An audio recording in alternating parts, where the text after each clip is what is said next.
Today is time to wax cheese, and I thought I would just make a video just about that. I have done about 81 cheeses now so far, and I've had a lot of time to get some trial and error about how to do your own cheese waxing in a home kitchen. I'm going to turn the camera around here and show you. I've got, I don't know if you can see, but I've got a Gouda right here that is sitting on an old cookie sheet that has been in my cooler for about a week. It air dried, and then you let it sit for a week, and then you wax it and it goes back in the cooler. We're going to do that today. If you've just come here from one of my prior videos, I will link those up above, but I'm just going to make one waxing cheese video, and any of my next videos will just link to this one at the end.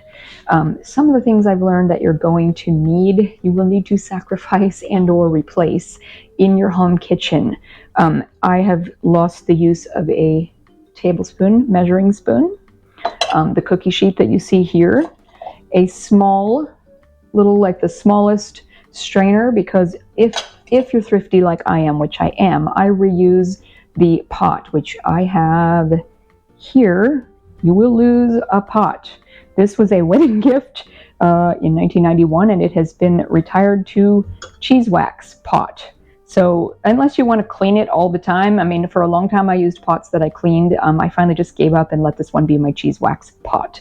And so when I'm done waxing, I will actually just let the wax cool, and I keep using this same pot each time. But occasionally you will need to strain the whole thing out, clean the pot, and start fresh. And one of the things I have learned since the last video I did that included waxing cheese, which I believe was my cheddar video, which I'll link up here somewhere, I was using just the little vinyl white gloves that you can buy. I think they're vinyl, or, you know, little, you buy them at the grocery store. You will burn your fingers, more or less, if you use those. So I switched to regular kitchen gloves, which are just about enough to make this not be like dipping your hands in molten lava.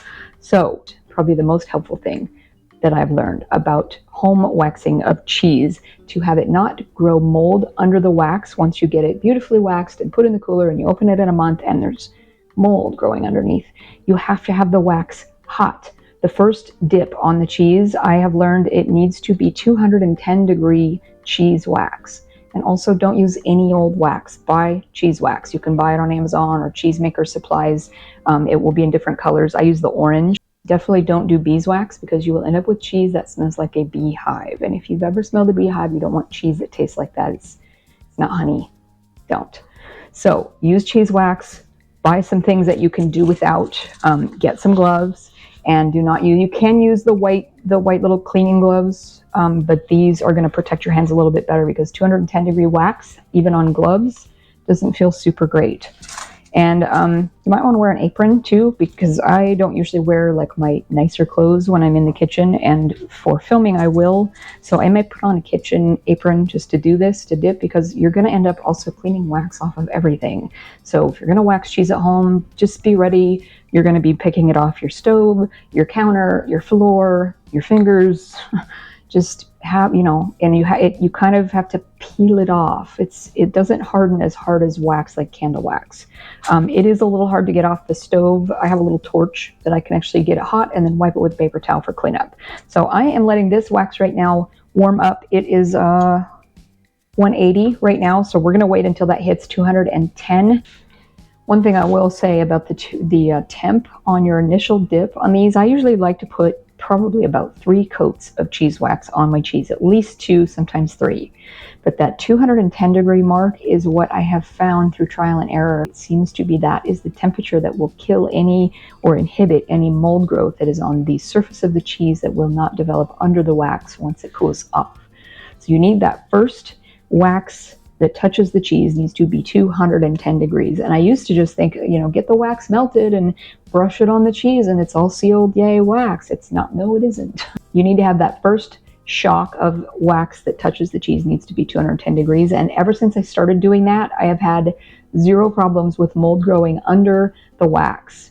And also, since I started dipping it rather than brushing it, you end up with no air, the little tiny pinhole air pockets that will get in the wax, and air can still get to the cheese, and then mold can develop that way. So 2 things I have learned about waxing at home since I started is that first dip needs to be 210-degree wax, and it also needs to be dipped and like really flooded, so that any little dips and divots in the cheese all get wax down inside them, so you don't have any little pinholes in the wax. All right, my wax has just reached 210, so I am going to tilt the camera so you can just see what I'm doing, and I will show you how I have learned to wax my own cheese at home on the stovetop. All right, one thing I always do like to have on hand is a square of tin foil like this, and I'm gonna put it under the pan, turn the pan so that you're not gonna drip wax on the handles, as I have obviously done. And then I have a cookie sheet that I no longer use that has my little rack, and just a random cheese mat that you can set the cheese on in between dips. So this is my Gouda, and I'm going to just put it in. Try not to get my hands in the wax too much, and just pull it right back out. Let it drip off for just a second. And that just gets set right on that little cheese rack. And I'm gonna let that cool just a little bit until it's where you can just pick it up again, flip it over. And that wax is still at 210 degrees, and we're just gonna dip it again we flipped it. So we're gonna dip it again at 210 and make sure that oops, see I touched it, and make sure that wax kind of floods the whole surface. So you really want to make sure that first dip is that hot 210 degree wax. And it's very warm on the gloves even. This, it's warm, but it's a lot better than what I used to use, which was those little thin white vinyl gloves. So I'm going to let that just sit. I don't know if you can see that very well, but I can't grab it because I have wax on my hands. And what I will do is I'll take this on the rack, because now that we have for sure gotten all of the sides and edges of the cheese look like they're dipped really, they've all been coated with that 210 degree wax. So I am going to go ahead and put this in the refrigerator for just a little bit to kind of firm up. And meanwhile, the heat is off on this wax. I'm just going to let this continue to sit on the stove warm, and it'll be cooling down because the next two dips will not need to be that hot temp. So we're gonna let this cool down. This is gonna go in the fridge, and then we'll come back and dip it again. Okay, that was in the fridge for, maybe 10 minutes. And it's on the little mat, which you can peel off. It comes off because the wax is firm enough. And you can see how kind of nice and flooded that looks. And the wax is now down to around 180 degrees, which I'm going to call okay for the second dip. And then we are going to do the same process, and we're just going to put it in and let it flood in there and pull it as straight up as you can, because you want to flood it evenly and not melt the prior. You don't want to melt that prior wax off. And then let that cool for a little bit just to get it firm, where it can sit on the mat, and then that can go back in the fridge again. All right, so and after about another 5 to 10 minutes, we will take that off the little rack that it's on, and then take the little cheese mat off the bottom. And it's not going to be perfectly smooth like the store Goudas, but it will be well coated and well sealed, which is what the goal is. So I'm going to put this in. The wax here is now down to around 140. So as long as it's still on this third dip, as long as it's just still liquid, I'm happy. So I could go even a little bit cooler on this temp, just because I would like this third coat to be a nice, solid, heavy, a fairly heavy third coat. So we're just going to put that in and dip it in and pull it up, and I'm trying to touch it as little as possible where the coating has touched, but it's, it's kind of hard to do when you're using your hands. And you can see how nice that looks. Again, it's not perfectly smooth because we're doing this at home. And I may dip it again just while it's with you. We're going to dip that one more time and pull it up. And that looks nice. And we're just going to put that on the mat. And what I use for any areas of this that look like they're not as level, after you pull it out, I'll use this spoon, and I'll literally just spoon it and just kind of flood the top of that with a little spoonful. And I'll also use that if I ever see anything that looks like a pinhole, or somewhere that has a little divot that might be where air could get into that cheese. This is hard to do with gloves on.